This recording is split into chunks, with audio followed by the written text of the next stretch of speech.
కేంద్ర ప్రభుత్వం బీమా రంగంలో విదేశీ పెట్టుబడులకు భారీ ఊతమిచ్చే కీలక నిర్ణయం తీసుకుంది. బీమా సంస్థలు 100% ప్రత్యక్ష విదేశీ పెట్టుబడులకు ఆటోమేటివ్ రూట్ ద్వారా అనుమతి ఇస్తూ అధికారికంగా నోటిఫికేషన్ జారీ చేసింది.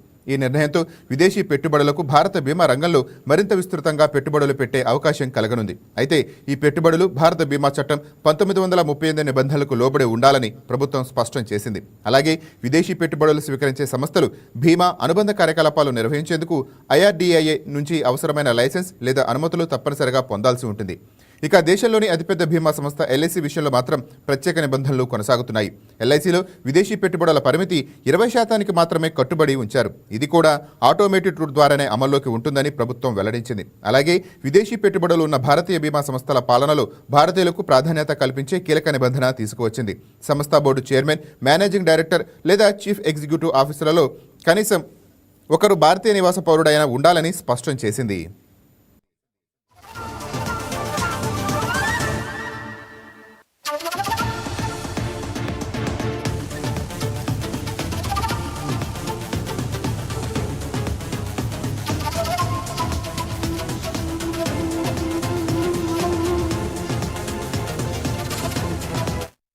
ఈ నిర్ణయం కేవలం బీమా కంపెనీలకే పరిమితం కాకుండా ఇన్సూరెన్స్ బ్రోకర్లు, రీఇన్సూరెన్స్ బ్రోకర్లు, ఇన్సూరెన్స్ కన్సల్టెంట్లు, కార్పొరేట్ ఏజెంట్లు, థర్డ్ పార్టీ అడ్మినిస్ట్రేటర్లు, సర్వేయర్లు, లాస్ ఆఫీసర్లు, మేనేజింగ్ జనరల్ ఏజెంట్లు, ఇన్సూరెన్స్ రిపాజిటర్లు వంటి మధ్యవర్తి సంస్థలకు వర్తించనుంది.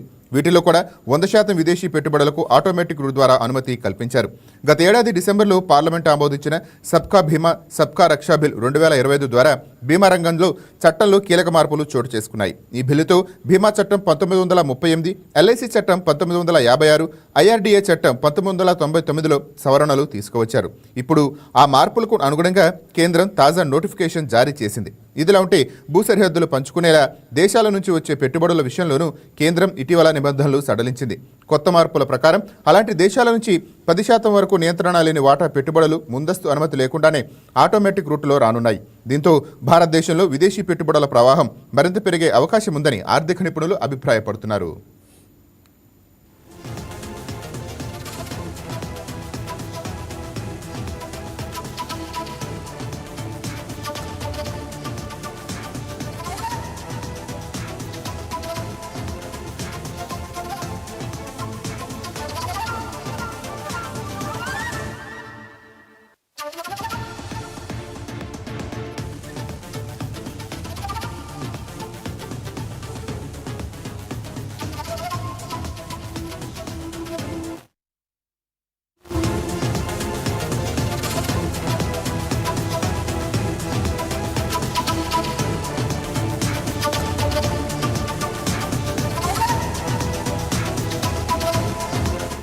కాకినాడ 2 టౌన్ పోలీస్ స్టేషన్ పరిధిలో హైడ్రామా చోటు చేసుకుంది. పోలీసులు ఎదుటే ఓ యువకుడు ఆత్మహత్యాయత్నం చేశాడు. కాకినాడకు చెందిన యువకుడు మరో యువతితో కలిసి పరారయ్యారు. అయితే యువతి తల్లిదండ్రులు ఫిర్యాదు మేరకు పోలీసులు కేసు నమోదు చేసి విచారణ చేపట్టారు.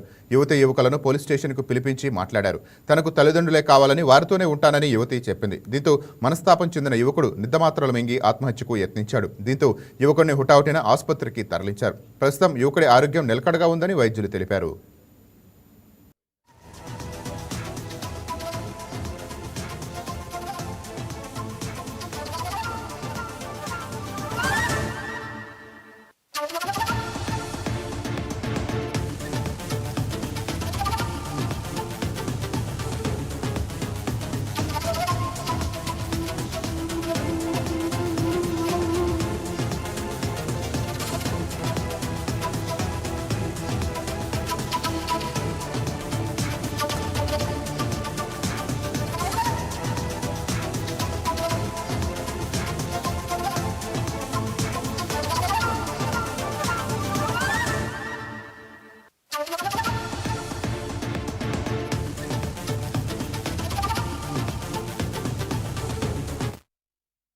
రైట్, ఇక దీనిపై మరింత సమాచారం కాకినాడ నుంచి మా కరస్పాండెంట్ వర్మ అందిస్తారు. రైట్ వర్మ, చెప్పండి.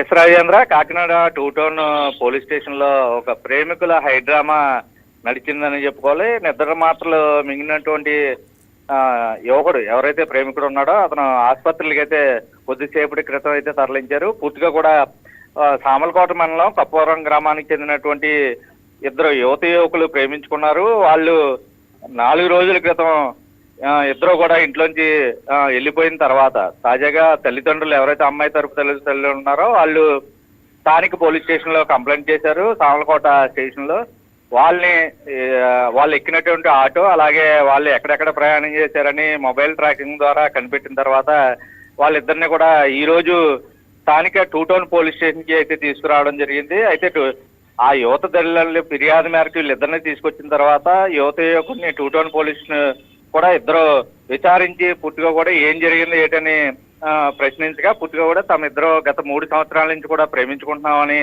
పోలీసులు ఎదురు చెప్పారు. అయితే దీనికి వెనక రాజకీయ నాయకులు కూడా హస్తం ఉండడంతో ఈ కేసు పూర్తిగా కూడా అటు అబ్బాయి తరపు అమ్మాయి తరపు ఇద్దరు ఒకే గ్రామం కావడం, కొప్పవరం గ్రామానికి కావడంతో అక్కడ రాజకీయ నాయకులు కూడా వెనకాల దీనికి సపోర్ట్ కూడా నేపథ్యంలో ఇద్దరు ఒకే సామాజిక వర్గానికి చెందిన వాళ్ళు కూడా కావడంతో అమ్మాయి మైనర్ అనే ఒక కారణం చూపి పూర్తిగా కూడా అమ్మాయిని నువ్వు మైనర్గా ఉన్నావు, ఈ కేసులో ముందుకెళ్తే కనుక ఖచ్చితంగా నువ్వు ఎదుర్కోవాలి అని చెప్పి తల్లిదండ్రులు కూడా ఆ అమ్మాయికి నచ్చచెప్పి ఈ కేసులో ఒకవేళ ఎదుర్కొనే పరిస్థితి అయితే కనుక నువ్వు కూడా శిక్షార్హురాలువే అంటూ కూడా వాళ్ళ తల్లిదండ్రులు చెప్పడంతో ఒక్కసారిగా స్టేషన్కి వచ్చిన తర్వాత నేను తల్లిదండ్రులు వెళ్ళిపోవడానికే నేను ఇష్టపడుతున్నానని స్వయంగా పోలీసులు ఎదురు చెప్పిన నేపథ్యంలో తల్లిదండ్రులు తీసుకెళ్లిపోయే ప్రయత్నంలో ఒక్కసారిగా అప్పటికే తన జేబులో ఉన్నటువంటి నిద్ర మాత్రలు అయితే ఏదైతే సదరు యువకుడు ఈ అమ్మాయిని ప్రేమించిన యువకుడు ఎవరైతే ఉన్నారో అతను మింగేయడం జరిగింది. అప్పటికే పోలీసులు ఎంత అడ్డగిచ్చినా పూర్తిగా కూడా మింగేసిన పరిస్థితుల్లో కొంతసేపటికి అపస్మారక స్థితిలో చేరిపోయారు.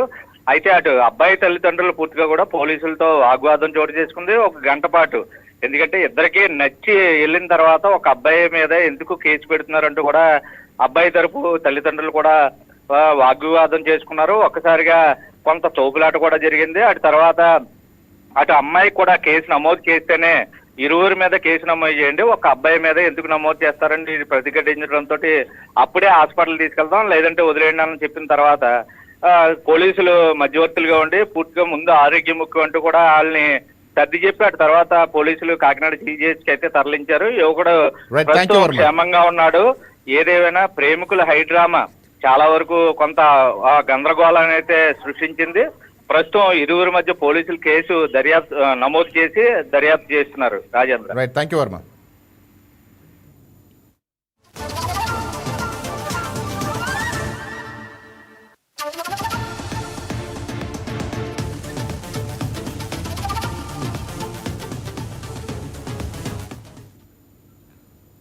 రైట్, ఇక ఏపీ రాజకీయాల్లో అగ్రనేతల మధ్య ఉన్న అనుబంధం మరోసారి చర్చనీయాంశమైంది. ఆంధ్రప్రదేశ్ ముఖ్యమంత్రి నారా చంద్రబాబు నాయుడు ఉప ముఖ్యమంత్రి పవన్ కళ్యాణ్ నివాసానికి వెళ్లి ఆయన్ను పరామర్శించారు.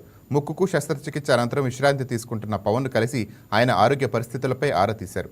హైదరాబాద్లోని ఉప ముఖ్యమంత్రి పవన్ కళ్యాణ్ నివాసానికి ముఖ్యమంత్రి చంద్రబాబు నాయుడు కొద్దిసేపటి క్రితం చేరుకున్నారు. ఇటీవల పవన్ కళ్యాణ్ ఒక చిన్న శస్త్రచికిత్స చేయించుకున్నారు. ఆపరేషన్ అనంతరం వైద్యుల సూచన మేరకు ఆయన ప్రస్తుతం తన నివాసంలో విశ్రాంతి తీసుకుంటున్నారు.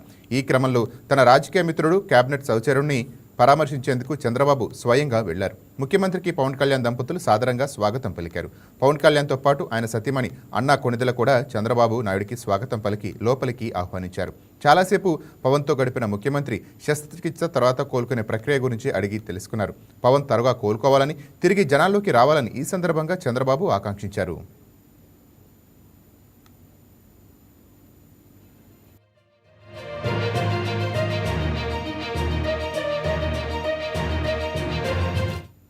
శస్త్రచికిత్స వివరాలు, ప్రస్తుతం తీసుకుంటున్న మందులు, వైద్యుల సలహాల గురించి చర్చించారు. రాజకీయాల కంటే కూడా ఇరువురి మధ్య ఉన్న ఆత్మీయ అనుబంధం ఈ భేటీలో స్పష్టంగా కనిపించింది. పరామర్శతో పాటు రాష్ట్రంలోని తాజా పరిస్థితులు, సంక్షేమ పథకాల అమలు గురించి కూడా ఇరువురు నేతలు క్లుప్తంగా చర్చించారు. ఎన్నికల సమయంలో ఏర్పడిన తెలుగుదేశం జనసేన బంధం ప్రభుత్వం ఏర్పడిన తర్వాత కూడా అంతే బలంగా కొనసాగుతోందని ఈ భేటీ మరోసారి నిరూపించింది. ముఖ్యమంత్రి స్వయంగా తన నివాసానికి వచ్చి పరామర్శించడం పట్ల జనసేన వర్గాలు సంతోషం వ్యక్తం చేస్తున్నాయి. పవన్ కళ్యాణ్ కూడా మరికొద్ది రోజుల్లో పూర్తిగా కోలుకోవాలని, తిరిగి సచివాలయానికి చేరుకుని తన బాధ్యతలను నిర్వహించనున్నారు.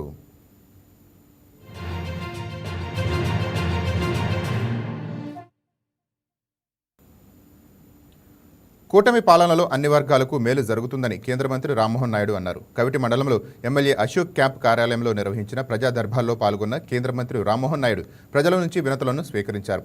వినతుల పరిష్కారానికి ప్రత్యేక చర్యలు తీసుకోవాలని అధికారులను ఆదేశించారు.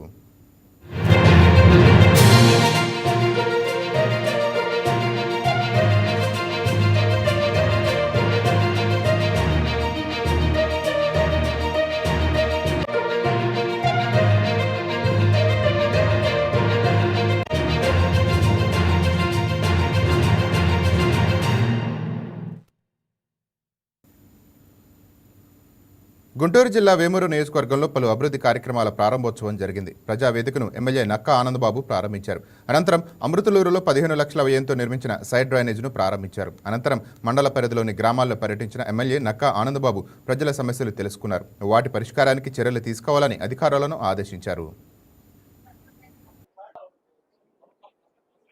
మంచి శుభకార్యానికి శ్రీకారం చుట్టిందని నేను అనుకుంటాను.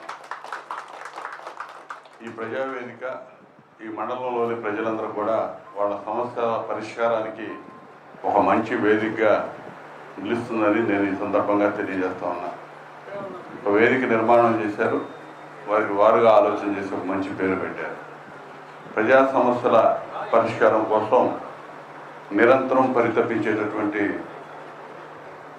నాయకుడు చంద్రబాబు నాయుడు గారు ఎలా పరిపాలన చేస్తూ ఉన్నాడు. ముఖ్యమంత్రి గారు PGRS ప్రజా సమస్యల పరిష్కారం దిశగా ఆయన ప్రయత్నం చేస్తూ ఉన్నాడు. ప్రజల మధ్యకి వెళ్తూ ఉన్నాడు. ప్రజల్ని వారి దగ్గరికి తీసుకొచ్చి సమస్యలు ఏంటో తెలుసుకొని ఇప్పటికప్పుడు పరిష్కరించడానికి అనేక చర్యలు తీసుకుంటూ ఉన్నారు. అదేవిధంగా వారితో పాటు నారా లోకేష్ గారు ఇదే కార్యక్రమం PGRS ద్వారా ప్రజా సమస్యలు తెలుసుకొని పరిష్కారానికి రాష్ట్ర వ్యాప్తంగా వివిధ వర్గాల యొక్క సంక్షేమం కోసం కృషి చేస్తూ ఉన్నారు. వారితో పాటు నిత్యం అధికారులు ప్రతి సోమవారం ప్రజా సమస్యల పరిష్కార వేదికలు నిర్వహిస్తారు. శాసనసభ్యులుగా మేము కూడా మీ మధ్యకు వచ్చి ప్రతి వారం ఈ తెలంగాణ రాజకీయ యువనికపై కొత్త రాజకీయ శక్తిగా తెలంగాణ రక్షణ సేనను ఆవిష్కరిస్తూ మాజీ ఎమ్మెల్సీ కల్వకుంట్ల కవిత కీలక ప్రకటన చేశారు. రాష్ట్రంలోని అన్ని వర్గాల రక్షణ ధ్యేయంగా తమ పార్టీ పనిచేస్తోందని తెలంగాణ రక్షణ సేన పార్టీ చీఫ్ కవిత స్పష్టం చేశారు. ప్రస్తుతం ప్రభుత్వాలకు అమలా ఆలోచించే హృదయం లేదని కవిత విమర్శించారు. తాను అమలా పరిణతి చెందుతానంటే చాలా మంది ఎగతాళి చేశారని, కానీ అమలా లాలించి పాలన చేసినప్పుడే ప్రజలకు అసలైన న్యాయం జరుగుతుందని ఆమె స్పష్టం చేశారు. తెలంగాణ రక్షణ సేన అనే ఒక పొలిటికల్ ప్లాట్ఫామ్తోని తెలంగాణ ప్రజల ముందుకు రావడం జరిగింది. At the same time Telangana Jagruthi as an NGO అట్లానే కొనసాగుతుంది. Telangana Rakshana Sena as a political party Telangana ప్రజలకు ఒక ప్రశ్నించే గొంతుకగా, వారి సమస్యలను ఎత్తి చూపేటటువంటి వేదికగా, అది ప్రతిపక్షాలైనా పాలక పక్షాలైనా జరుగుతున్నటువంటి వర్ధమాన కాలానికి సంబంధించినటువంటి అన్ని అంశాల మీద, గతంలో జరిగినటువంటి అన్యాయాల మీద, కోల్పోయిన అవకాశాల మీద, అన్నిటి మీద కూడా మాట్లాడుతుంది. అయితే తెలంగాణ రక్షణ సేనగా మేము ప్రధానంగా కోరుకునేది సర్వోదయ తెలంగాణ సాధించాలని మా లక్ష్యం. సర్వోదయ తెలంగాణ అంటే ఏంటి? సర్వులకు ఉదయం రావాలి, అందరి జీవితాల్లో వెలుగులు రావాలి. తెలంగాణ రాష్ట్రాన్ని సాధించాలనే ఒక ఉక్కు సంకల్పంతో బయలుదేరినటువంటి రోజు కూడా మనందరి కళలు కూడా సర్వోదయ తెలంగాణ రావాలనే ఉండే. అందరికీ వెలుగులు రావాలి, అందరం బాగుండాలనేటటువంటి ఆలోచన. మరి సర్వోదయ తెలంగాణ సాధించాలంటే తెలంగాణ రక్షణ సేన ఎట్లా సాధిస్తుంది? దానికి టూల్, దానికి ఒక మార్గం, దానికి ఏంటిది వే అంటే మేము ఒక 5 అంశాలను ప్రాధాన్యత అంశాలుగా ఎన్నుకున్నాం. పాంచజన్యం అనేటటువంటి ఒక కార్యక్రమాన్ని తీసుకున్నాం. పాంచజన్యం పేరులోనే ఒక పవర్ ఉంటుంది. అది భగవంతుడు శ్రీకృష్ణుడి యొక్క శంఖం పేరు. ఆయన ఎప్పుడైతే అధర్మం పైన యుద్ధం చేయాలనుకున్నాడో ఆ సందర్భంలో యుద్ధ బేరి మోగించడానికి వాడినటువంటి శంఖం. కాబట్టి ఇవాళ తెలంగాణ రాష్ట్రంలో ఉండేటటువంటి అనేక పరిస్థితుల మీద మేము ఒక యుద్ధ బేరి మోగించి ముందుకెళ్ళి ప్రజల పక్షాన నిలబడి ప్రజల కోసం పనిచేయాలనుకుంటున్నాం. కాబట్టి పాంచజన్యం అనేటటువంటి పేరుతోని 5 ప్రాధాన్యత అంశాలను ఎంచుకొని ఇవాళ ప్రతిపక్షంలో ఉన్నాం కాబట్టి పాలక పక్షాన్ని 5 అంశాల మీద ప్రశ్నిస్తూ ఉంటాం. రేపు మేము అధికారంలోకి వచ్చినాక ఈ 5 అంశాలే ప్రాధాన్యతగా చేసుకొని పరిపాలన కూడా చేస్తామని చెప్పడానికి సంతోషిస్తూ ఉన్నాను. And on delimitation I have a very important proposal. I will also write to the Honorable Prime Minister. The proposal is this. Let the Lok Sabha, the number of MPs in Lok Sabha, be divided according to the population. You take a benchmark. If you want to take 7 lakh population as a benchmark, 10 lakh population as a benchmark, you take that benchmark, increase the number of MPs. It doesn't have to be capped. Increase it according to the population rise. May some states get more, some states get less. That is a different story. But the Rajya Sabha should be given Senate-like powers, like the US Senate. Every state should have fixed number of representatives in Rajya Sabha, and Rajya Sabha should be given equal powers like the Senate, where finance bills and every bill should come to the Senate, and if the states would not agree, then the bill should be stalled. That way, the power of the states, the importance of the states, the political and financial security of the states will be prevailing. I propose a model where Rajya Sabha should be converted into a Senate-like powerful house, where every state, starting from Sikkim, which now has right, ఇక వాణిజ్య cylinder ధర పెంపుపై తిరుపతిలో CPM నిరసన తెలిపింది. ధర పెంపు నిర్ణయాన్ని వెంటనే ఉపసంహరించుకోవాలని డిమాండ్ చేశారు. టిఫిన్ సెంటర్లు, చిన్న హోటళ్లు నడపలేక యజమానులు తీవ్ర ఇబ్బందులు పడుతున్నారని ఆవేదన వ్యక్తం చేశారు. గ్యాస్ కొరత, ధరల పెరుగుదల వల్ల ఇప్పటికే అనేక హోటళ్లు మూతపడ్డాయన్నారు. ధరలు విపరీతంగా పెంచుతా ఉన్నారు. గతంలో ఒక నెలకు ముందే 9వ తేదీ, 23వ తేదీ, 30వ తేదీ 3 దఫాలుగా 4 రాష్ట్రాలు ఎన్నికలు జరిగాయి. ఈ 4 రాష్ట్రాలు ఎన్నికలు జరిగాయని చెప్పు గ్యాస్ కొరత లేదు, పెట్రోల్ డీజిల్ కొరత లేదు, ధరలు పెంచేటువంటి పరిస్థితి లేదు అని చెప్పినటువంటి కేంద్ర ప్రభుత్వం 30వ తేదీ ఎన్నికలు పూర్తయి 4వ తేదీ ఇప్పటి వరకు రిజల్ట్ రాకుండా ఉన్నా ఈ రోజు 2,300 రూపాయల గ్యాస్ ధర, కమర్షియల్ ధర ఇవాళ 3,300 రూపాయలు చేయడం జరిగింది. 999 రూపాయలు ధర పెంచడం జరిగింది. ఇప్పటికే నిత్యావసర గ్యాస్ ధర పెరిగి సామాన్యమైనటువంటి గ్యాస్ సక్రమైన పద్ధతిలో దొరకకుండా, సక్రమైన పద్ధతిలో టిఫిన్లు కావచ్చు, నిత్యావసర వస్తువులు దొరకకుండా సామాన్యమైనటువంటి ప్రజలు తీవ్రమైనటువంటి ఇబ్బందులు పడతా ఉంటే దానికి తోడు ఇవాళ 99 రూపాయల గ్యాస్ ధర పెంచి భారతదేశంలో ఉండేటువంటి 152 కోట్ల మందికి ఈ 5 రాష్ట్రాల ఎన్నికల్లో గిఫ్ట్ గా ఇవాళ కేంద్రంలో బీజేపీ నరేంద్ర మోడీ ఇవ్వడం జరిగింది. ఇవాళ ఇంత 1000 రూపాయల గ్యాస్ ధర పెంచినా ఈ రాష్ట్రంలో ఉన్నటువంటి కూటమి ప్రభుత్వం ఒక్క మాట కూడా మాట్లాడలేదు. ఇప్పటి వరకు గ్యాస్ పెరిగింది, నిరసన తెలియజేయాలని చెప్పేసిన ఆలోచన లేదు. ఈ రాష్ట్రంలో ఉన్నటువంటి 5-6 కోట్ల మంది ప్రజల పక్షాన మేము ఉన్నామని చెప్పి కూటమి ప్రభుత్వం గాని, లేకపోతే ప్రతిపక్షంలో ఉన్నటువంటి మన జగన్మోహన్ రెడ్డి గాని ఒక్క మాట కూడా మాట్లాడడం లేదు. అందుకోసమే భారత కమ్యూనిస్ట్ పార్టీ ఇవాళ దేశవ్యాప్తంగా ఆందోళన కార్యక్రమం పిలుపునిచ్చాం. పెరిగినటువంటి నిత్యావసర ధరలు, పెట్రోల్ డీజిల్ ధరలు, ఈ గ్యాస్ ధరలు తగ్గించేంత వరకు ఇవాళ ఆందోళన కార్యక్రమం చేస్తాం. భారతదేశం విజయనగరం జిల్లాలో BC dedicated commission chairman Rajiv Ranjan Mishra పర్యటించారు. కలెక్టరేట్లో అధికారులతో సమీక్షా సమావేశం నిర్వహించారు. అనంతరం భోగాపురం గ్రామాన్ని సందర్శించి స్థానిక అధికారులతో కలిసి బీసీ రిజర్వేషన్ల అంశంపై ప్రత్యేకంగా చర్చించారు. ప్రజలతో నేరుగా ముఖాముఖి సమావేశం నిర్వహించిన చైర్మన్ స్థానిక సంస్థల ఎన్నికల్లో బీసీలకు కల్పించాల్సిన ప్రాతినిధ్యం, వారి అభిప్రాయాలు, సమస్యలను స్వయంగా విని నమోదు చేసుకున్నారు. ప్రజల నుంచి వచ్చిన సూచనలు, వినతులను ప్రభుత్వం దృష్టికి తీసుకువెళ్తామని తెలిపారు.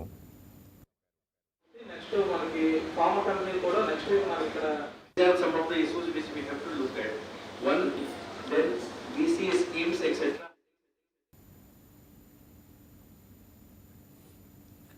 విజయనగరం పట్టణ జనాభాకు అనుగుణంగా రెవెన్యూ సేవలను విస్తరించాలన్న ఉద్దేశంతో కొత్తగా అర్బన్ తహసీల్దార్ కార్యాలయాన్ని ఏర్పాటు చేసినట్టు ఎమ్మెల్యే అదితి గజపతి తెలిపారు.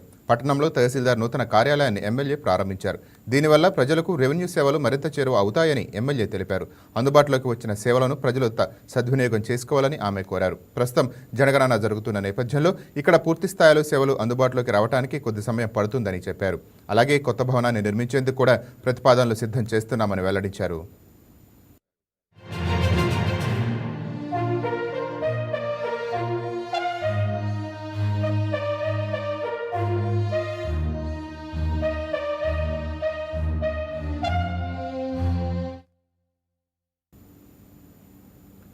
షెట్టిపల్లి భూముల సమస్యకు కూటమి ప్రభుత్వం పరిష్కారం చూపిందని తుడా చైర్మన్ డాలస్ దివాకర్ రెడ్డి అన్నారు. దశాబ్దాల సమస్యకు ప్రభుత్వం పరిష్కారం చూపిందని తెలిపారు. రిజిస్ట్రేషన్ ఆఫీసుకు వెళ్లి దివాకర్ రెడ్డి రైతులు, అధికారులతో మాట్లాడారు. డాక్యుమెంట్ల పరిశీలన, స్లాట్ బుకింగ్ ప్రక్రియలో ఎదురవుతున్న ఇబ్బందులు తెలుసుకున్నారు. షెట్టిపల్లి రైతుల ఏళ్లనాటి కల సాకారమైందని, ఇది ఆంధ్రప్రదేశ్ చరిత్రలోనే ఒక అరుదైన ఆదర్శవంతమైన ప్రక్రియని దివాకర్ రెడ్డి కొనియాడారు. ఈ మొత్తం ప్రక్రియలో సుమారు 16 కోట్ల రూపాయల రిజిస్ట్రేషన్ ఫీజును ప్రభుత్వమే భరిస్తోందన్నారు. రాష్ట్రంలోనే మొట్టమొదటిసారిగా చరిత్ర సృష్టిస్తూ ఎప్పుడూ లేని రాష్ట్రంలో రెవెన్యూకి సంబంధించి షెట్టిపల్లి ల్యాండ్ ని ఒక డిఫరెంట్ కాన్సెప్ట్ తో డిజైన్ చేసి లబ్ధిదారులు ఎవరైతే ఫ్లాట్ లబ్ధిదారులు ఉన్నారో వాళ్ళు 50% రేషియోలో, అగ్రికల్చర్ ఫార్మర్స్ ఎవరైతే ఉన్నారో 30-70% రేషియోలో వాళ్ళకందరూ కూడా సైట్ ఇవ్వడం జరిగింది. అందులో భాగంగా ఈ రోజు రాష్ట్రం మొత్తం చూసినట్టయితే ఎవరికైనా కూడా టీకేటీ పట్టాలు కానీ, ఇలాంటి ఇంటి పట్టాలు కానీ, ఇలాంటి భూమికి సంబంధించిన పట్టాలు కానీ ఇస్తారు. కానీ రాష్ట్రంలో మొట్టమొదటిసారి రిజిస్ట్రేషన్ చేసి మరి వాళ్ళ హౌస్ సైట్ కి ఇవ్వటం అనేది ఒక తెలుగుదేశం పార్టీకే అది సాధ్యము.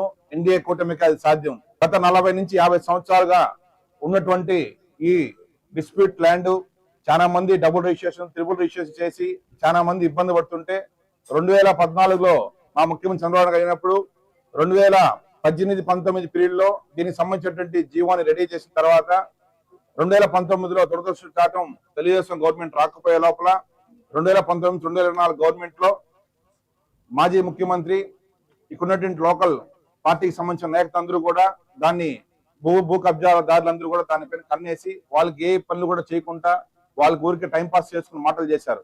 సెట్టిపల్లి ల్యాండ్ నేను క్లియర్ గా చెప్పాను. అదే విధంగా ఫస్ట్ సైట్ విజిట్ సెట్టిపల్లికి వెళ్ళాను.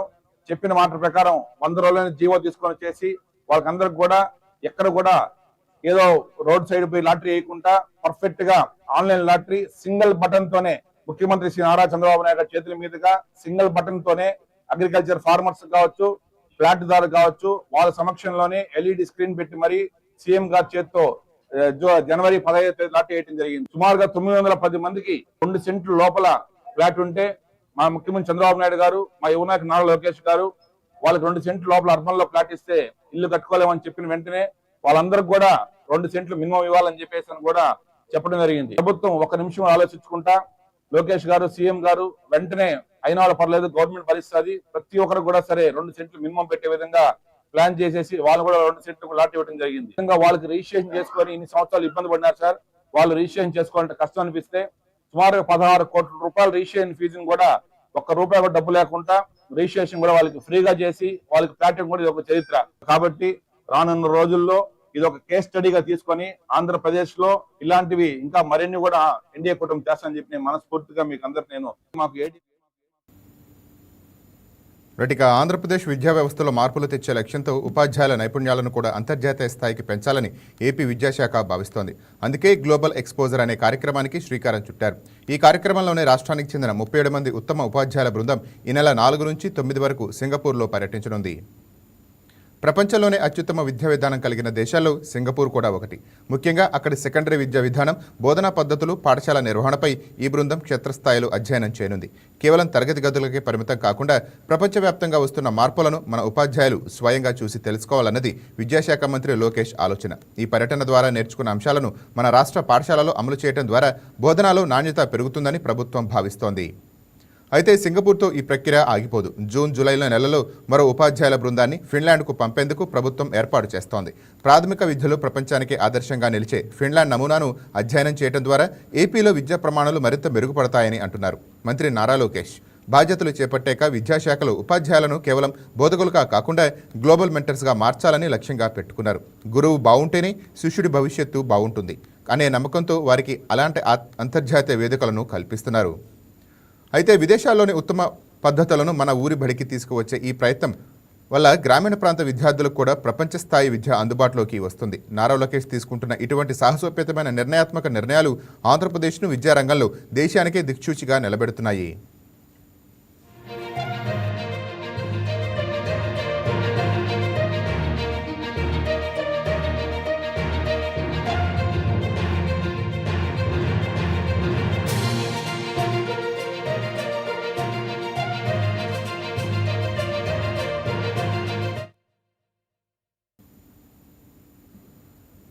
పార్వతీపురం మన్యం జిల్లా గుమ్మలక్ష్మీపురంలోని పలు దుకాణాల్లో ఫుడ్ సేఫ్టీ అధికారులు తనిఖీలు చేపట్టారు. కాలపరిమితి అయిపోయిన పలు ఆహార పదార్థాలను స్వాధీనం చేసుకుని ఆ షాపులపై కేసులు నమోదు చేశారు. కిరాణా, స్వీట్ షాపుల కాలం చెల్లిన వస్తువులు నిషేధిత అమ్మకాలు జరిపితే కఠిన చర్యలు తీసుకుంటామని హెచ్చరించారు. ఈ దాడుల్లో food inspector Vinod Kumar, revenue సిబ్బంది పాల్గొన్నారు.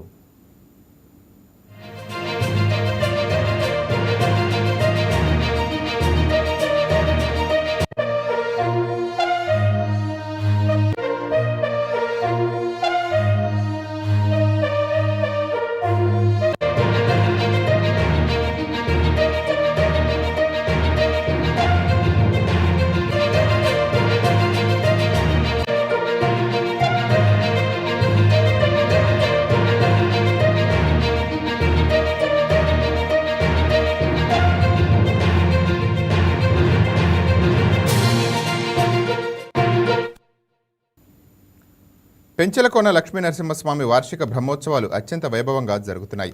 ఉత్సవాల భాగంగా ఇవాళ నవకలశ స్నాపన తిరుమంజనం నిర్వహించారు. సుగంధ ద్రవ్యాలు, పాలు, పెరుగు, తేనెతో స్వామివారికి అభిషేకం జరిగింది.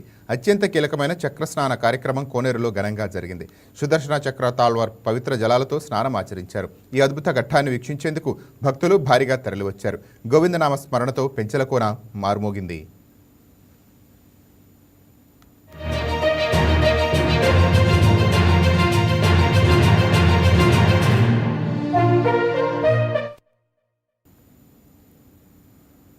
తోటపల్లి వెంకటేశ్వర స్వామి దేవాలయం అభివృద్ధి పేరుతో అపచారం చేశారని బీజేపీ నేతలు ఆరోపిస్తున్నారు. పునర్నిర్మాణం చేపట్టి స్వామివారి విగ్రహాన్ని పక్కన పెట్టి కొత్త విగ్రహాన్ని ప్రతిష్ఠించడంపై బీజేపీ నేతలు, భక్తులు నిరసన తెలిపారు. ఆలయంలో మహిమగల పాత విగ్రహాన్ని ప్రతిష్ఠించాలని డిమాండ్ చేశారు. విగ్రహం పక్కన పెట్టడం అపచారమని, ఈ ఘాతుకానికి పాల్పడిన వారిపై వెంటనే చర్యలు తీసుకోవాలని డిమాండ్ చేశారు.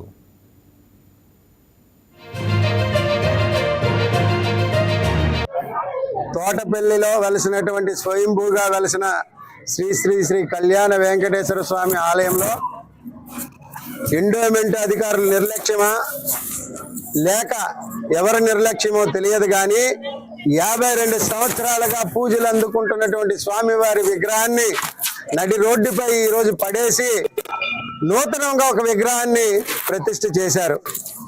దీనివల్ల భక్తుల మనోవేదన అర్థం చేసుకొని ఈవేళ భక్తుల తరఫున భారతీయ జనతా పార్టీ ముందుకొచ్చింది.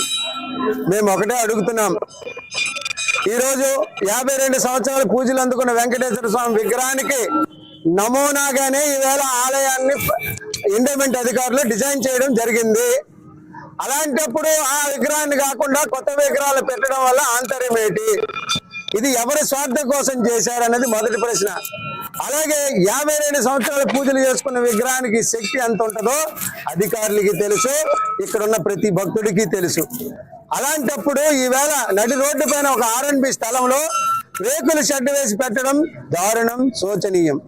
దీనిని భారతీయ జనతా పార్టీ భక్తుల తరఫున ఆవేదన వ్యక్తం చేస్తూ ఈ చర్యని ఖండిస్తుంది. అలాగే ఎండోమెంట్ అధికారులు ఎంత నిర్లక్ష్యం అంటే దేవుని తాలూకా విలువలు కానీ దేవుని తాలూకా పవర్ కానీ తెలిసినా కూడా వాళ్ళ ఉద్యోగాలే వాళ్ళకి ముఖ్యం. ఈవేళ వాళ్ళకి ఏ లబ్ధి పొంది ఈవేళ ఈ విగ్రహాన్ని బయట పెట్టారో ఎండోమెంట్ అధికారులు చెప్పాలా? ఈ రోజు మేము అందరం వస్తే ఈవో లేడు, అధికారులు సంబంధిత అధికారులు లేరు, ఎవరో ఒక అధికారి ఉన్నాడు, ఆయనకి మేము రిప్రజెంటేషన్ ఇచ్చి వెళ్ళవలసి వస్తుంది. శనివారం పూటే మీరు లేకపోతే ఈవోగా మీరు ఈ ఆలయ అభివృద్ధి మీరు ఏం కోరుకుంటారు? ఈవేళ ప్రభుత్వ నిధులు కూడా ఇచ్చి వేళ రోడ్లు వేయిస్తున్నాం అంటే అభివృద్ధిలో భాగంగానే భారతీయ జనతా పార్టీ కూడా NREGS గ్రాంట్లు తెచ్చి పెట్టింది.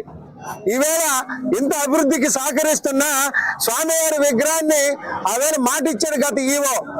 ఏమండి, అన్నవరంలో ఏ రకంగా అయితే విగ్రహ ప్రతిష్ఠ జరిగిందో కొత్త విగ్రహం వెనక పాత విగ్రహం ముందని పెట్టి చెప్పిన వ్యక్తి ఈవేళ విగ్రహాన్ని రోడ్డు మీద పెట్టారు. కానీ ప్రతిష్ఠ రోజు వచ్చి మేము అడగ. ఆంధ్రప్రదేశ్ గవర్నమెంట్ ఉద్యోగుల సర్వీస్ అసోసియేషన్ అమరావతి కార్యవర్గ సమావేశం జరిగింది. గుంటూరు ఏటి అగ్రహారం SS ఫంక్షన్ హాల్లో నిర్వహించిన ఈ సమావేశంలో పలువురు ప్రభుత్వ ఉద్యోగులు పాల్గొన్నారు. సంఘం రాష్ట్ర అధ్యక్షుడు వినుకొండ రాజారావు మాట్లాడుతూ PRC, TA, DAలు విడుదల చేయాలని, ఉద్యోగుల పనిభారాన్ని తగ్గించాలని కోరారు. ఆత్మగౌరవం కోసం ఉద్యోగులతో 2021లో తిరుగుబాటుకు పురుడు పోసుకున్నటువంటి ఆంధ్రప్రదేశ్ ప్రభుత్వ ఉద్యోగుల సర్వీస్ అసోసియేషన్ ఉద్యోగుల సంక్షేమం కోసమే ఉద్యోగులే నాయకులుగా, ప్రత్యేకించి నాయకులు లేకుండా ఈ ప్లాట్ఫారం కేవలం ఉద్యోగుల సంక్షేమం కోసం, ఉద్యోగులతో ఉద్యోగుల సంక్షేమం కోసం ఏర్పడ్డటువంటిది. ఫైట్ ఫర్ ఎంప్లాయీస్ రైట్స్ అనేటువంటి ఒకే ఒక్క నినాదంతో ఉద్యోగులతో సమ్మిళితమై ఏర్పాటు చేసినటువంటి వ్యవస్థ ఇది. ఈ వ్యవస్థలో అన్ని క్యాడర్ ఉద్యోగులు, ఈ రాష్ట్రంలో పనిచేస్తున్నటువంటి అటెండర్ టు ఆఫీసర్ ఈ సంఘంలో సభ్యులుగా ఏర్పాటు చేసినాం. ఈ సంఘం ముఖ్య లక్ష్యం మా హక్కులు హరించబడతా ఉంటే మౌనంగా చూస్తూ ఉండలేక, మా ఆత్మగౌరవాన్ని, మా హక్కులని తుంగల తొక్కుతూ ఉంటే చూస్తూ ఉండలేక ఏర్పాటు చేసి ఈరోజు ఆత్మగౌరవం కోసం ఈ రాష్ట్ర స్థాయిలో ఏర్పాటు చేసిన ఈ సంఘం గుంటూరు కార్యవర్గాన్ని ఈరోజు శ్రీకారం చుడతా ఉన్నాం. ఈ యొక్క కార్యక్రమంలో నాయకులు కాదు, ఇక్కడ సేవకులు మాత్రమే. కారణం ఉద్యోగుల కోసం ఏర్పడినటువంటి ఈ సంఘం. ఉద్యోగులు ఆత్మగౌరవంతో బతకాలి. మోసపోకుడి. నాయకులు మోసం చేస్తా ఉన్నారు, మన హక్కుల్ని కలరాస్తా ఉన్నారు. కాబట్టి ఆ హక్కుల్ని మనం కాపాడుకోవాలంటే మనలో చైతన్యం కావాలి. అటువంటి నినాదంతోనే అన్న ఆధ్వర్యంలో, అన్న చాంద్ బాషా ఆధ్వర్యంలో ఏలూరు రూరల్ పరిధిలోని మాదేపల్లి రోడ్డు వంకినేని ఫ్లాట్ సమీపంలో గత నెల 25న జరిగిన హత్య కేసును పోలీసులు ఛేదించారు. ఈ కేసులో 6 నిందితులను పోలీసులు అదుపులోకి తీసుకున్నారు. పేకాట శిబిరంలో స్నేహితుల మధ్య చెలరేగిన ఘర్షణే హత్యకు కారణమని పోలీసుల విచారణలో వెల్లడైంది. నిందితులను కోర్టులో హాజరుపరిచి రిమాండ్కు తరలిస్తామని డీఎస్పీ శ్రవణ్ కుమార్ తెలిపారు. మన ఏలూరు రూరల్ పోలీస్ స్టేషన్లో 25/4/2026 తేదీ నాడు సాయంత్రం మన హేలాపూరి టౌన్షిప్ మాదేపల్లి రోడ్లో జరిగినటువంటి మర్డర్ కేసుకు సంబంధించి ఈ ప్రెస్ మీట్ కండక్ట్ చేయడం జరిగింది. ఆ రోజు నాడు ఈ యొక్క ఎవరైతే రాయి నూకరాజు అనే అతను ఈ ప్యాకాట్ దగ్గరికి వెళ్ళటం జరిగింది.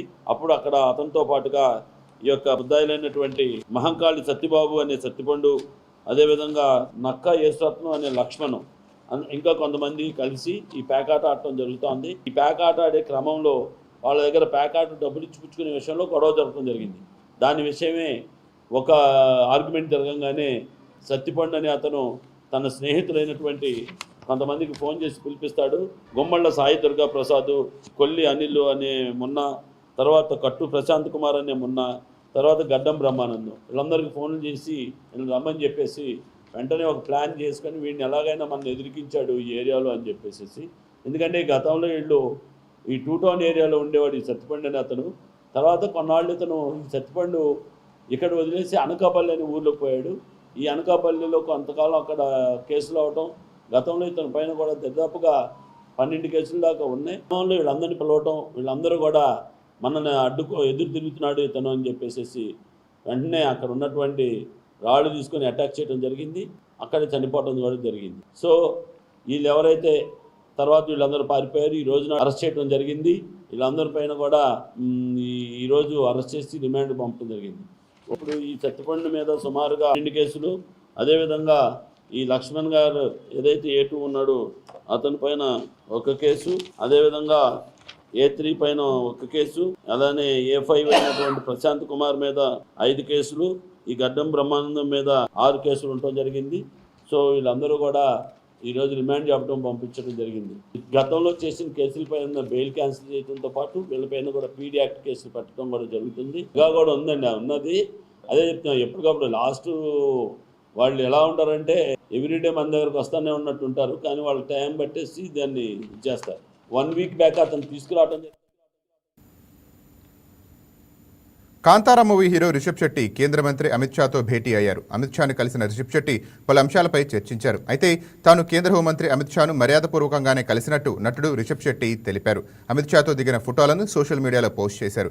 అమిత్ షాతో తన తదుపరి చిత్రాల గురించి చర్చించడంతో తనకెంతో ఆనందాన్ని కలిగించిందని సోషల్ మీడియాలో రిషబ్ శెట్టి పోస్ట్ పెట్టారు. అయితే ఈ భేటీ వెనుక రాజకీయ కోణం ఉందని, త్వరలో రిషబ్ శెట్టి బీజేపీలోకి వెళ్తున్నారని నెటిజన్లు కామెంట్ పెడుతున్నారు.